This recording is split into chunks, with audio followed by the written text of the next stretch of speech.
तो फाइनली मैं एक वीडियो का शूट कर रही थी और देख सकते हैं कि मेकअप करना पड़ता है, प्रमोशन वीडियो के लिए तैयार होना पड़ता है स्पेशली। वैसे मैं तैयार होने की शौकीन नहीं हूँ, लेकिन इसके लिए पर्सनली मुझे तैयार होना पड़ता है। और आज मैंने लाइनर भी यूज़ किया। कैसा लग रहा है बताइएगा? अच्छा लग रहा है ना?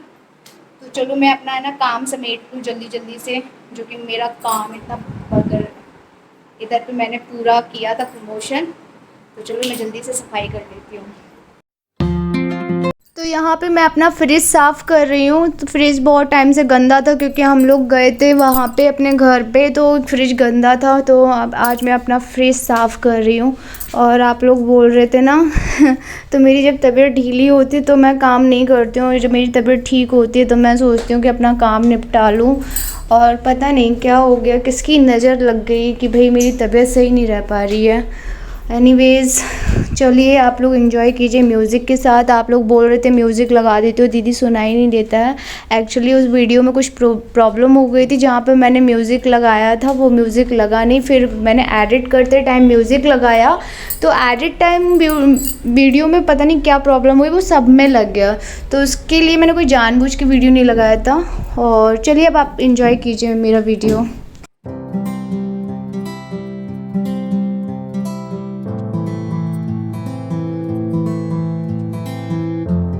मैं थोड़ा सा लाइट वाइट ऑन करूँगी और आप लोगों से बात करूँगी।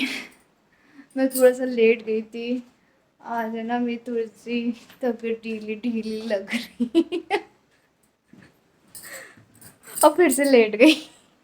आप लोग सोचोगे कितना आलस भरा है, लक्ष्मी है ना। तो आज मैंने बहुत सारी रील्स भी बनाई, अपना काम भी किया। अब थोड़ी सी एक्टिव हो रही हूँ धीरे धीरे कि अपना काम करना, अपना काम करना। अपने मन में ना ये चीज़ भर ली है भैया कि आप थोड़ा सा ना अपने काम को लेकर सीरियस हो जाओ। भाई इतने दिन से मैं ना वाईटी पे बिल्कुल सीरियस नहीं थी, काम नहीं कर रही थी ढंग से। और काफ़ी लोगों के सजेशन में वीडियो आ रहे थे, तो मैंने देख रही थी। एक ने लिखा आपने सिंपैथी गेन करके चैनल आपने आगे बढ़ाया, आपका खुद का कोई टैलेंट नहीं दिखा। तो हाँ, बोल सकते हैं सिंपैथी गेन तो नहीं की थी उस टाइम अपनी प्रॉब्लम। जब एक इंसान होता है ना कि मतलब किसी से शेयर करना चाहता है, जब इंसान भर जाता है अंदर से, तो वो इंसान ये सोचता है कि अगर बाहर निकल जाए। बहुत से लोग आपने देखे होंगे, बहुत से केसेस आते हैं सुसाइड केस कि सामने वाले ने सुसाइड कर लिया, ये कर लिया, वो कर लिया। तो मेरे हिसाब से वो इंसान इतना भर जाता है या वो अपनी मन की बातें नहीं बता पाता है, इसी वजह से वो शायद ऐसा कदम उठा लेता है कि वो दुनिया छोड़ के चला जाता है। और मेरे केस में भी मैं डिप्रेशन में जा रही थी। मैं अपने मन में बहुत सारी चीज़ें भरती जा रही थी, भरती जा रही थी, भरती जा रही थी। और अगर मैं भरती जाती तो एक टाइम शायद शायद अगर मैं यूट्यूब पे शेयर नहीं करती, क्योंकि मेरे पास कोई अपना नहीं था उस टाइम पे शेयर करने के लिए कि मैं किसी को पकड़ के रो सकूँ, अपनी बात कह सकूँ। क्योंकि सब मुझे ना लालच से भरे लोग दिख रहे थे। सब मुझे ऐसा दिख रहा था कि मेरे दुख का लोग फ़ायदा उठा रहे हैं, सब मेरे जख्मों पे नमक छिड़क रहे हैं। मतलब मेरे मुंह पे मेरे और पीठ पीछे कुछ और ही है। तो इस वजह से मैंने ना ये प्लेटफॉर्म चुना और आप लोगों से बातें शेयर करती थी, मेरा मन हल्का हो जाता था। अगर मेरा चैनल ग्रो हो गया तो पता नहीं, अगर लोगों ने मुझे बहुत सारा प्यार दिया, अगर सिंपैथी गेन कर कर के मैं चैनल उठा सकती, तो शायद अभी तक मेरा चैनल बहुत हाईएस्ट होता है ना। तो मतलब जितना आप लोग नोटिस कर रहे होगे कि सिंपैथी वाले चैनल कितने ग्रो किए हैं, ठीक है, मैंने सिंपैथी गेन कभी नहीं की है। जो मेरे मन में आया वो मैंने बोला, जो मेरे मन में था वो मैंने निकाला। कभी कभार रो ली, कभी कभार हंस ली, कभी कभार जो था रियल दिखाया, कुछ भी फेक नहीं था। कुछ लोग डबल चेहरे लेके चलते हैं, डबल फेस होता है उनका कि कैमरे पे कुछ और होते हैं, पीठ पीछे कुछ और होता है। लेकिन मैं सच बता रही हूँ, मेरी पर्सनैलिटी जो कैमरे में आपको दिख रही है, वही आप लोग अगर मुझसे पर्सनली मिलोगे वही मेरी रियल पर्सनैलिटी है। मेरा सेम नेचर वही है। मेरा नेचर ये नहीं है कि कैमरे के सामने कुछ और हूँ, पीठ पीछे कुछ और हूँ, ऐसा बिल्कुल नहीं है।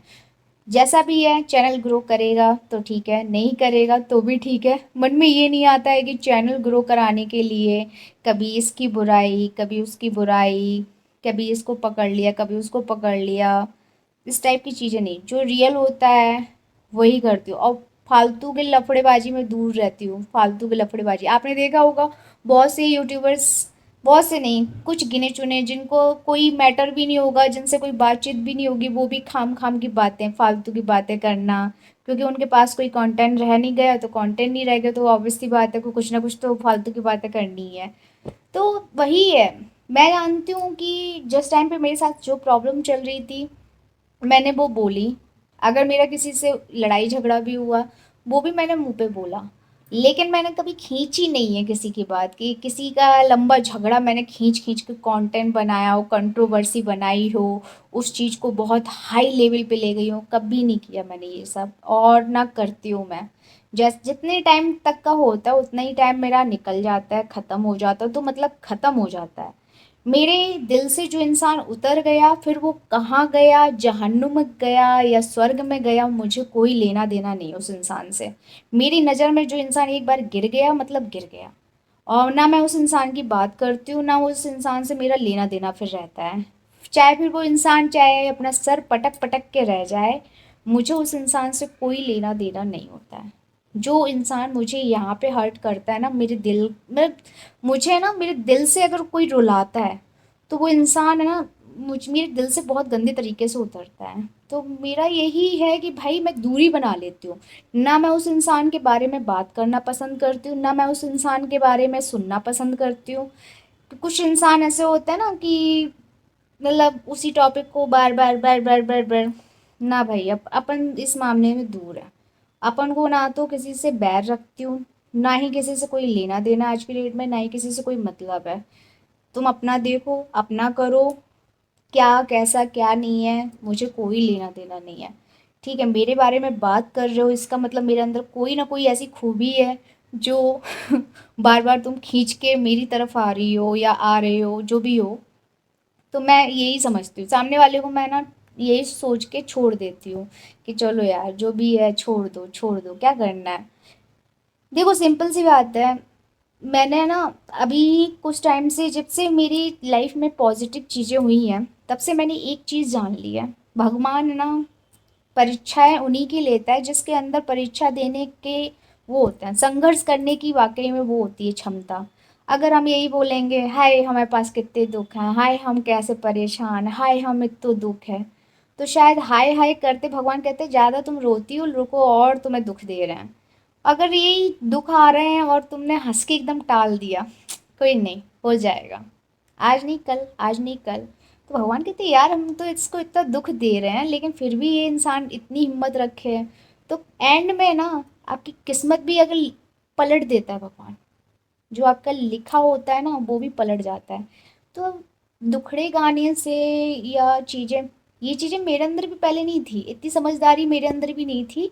ये समझदारी जब आई, जब मैंने खुद से फेस किया, खुद से सारी चीज़ें मेरी लाइफ में हुई। मैं आपको बताऊँ, पहले मैं जब मेरी 10th 12th थी, तो मुझे याद है मैं ना पर्ची बनाती थी कि भगवान जी इतने नंबर चाहिए, और वो पर्ची है ना मैं बांधती थी जाके आप लोगों में से भी काफ़ी लोग करते होंगे जो चिट रख देते होंगे कि इतने नंबर चाहिए, फर्स्ट डिवीज़न ला दो, सेकंड डिवीज़न ला दो, तो मैं ऐसे ही करती थी, भगवान जी के पास रख देती जाके। मतलब मैं ना बार बार उनको बोलती थी भगवान जी प्लीज़ प्लीज़ कर दो ना, पास करवा देना। तो उस टाइम मेरा ये चलता था, ठीक है। और जब बड़ी हुई, जब पूरी दुनियादारी देख ली, सारी चीज़ें देख ली, और जब अभी मैं गंगा सागर वगैरह सब जगह गई, तो आप लोग विश्वास नहीं करोगे कि मतलब मांगने के लिए बहुत कुछ था, बहुत कुछ।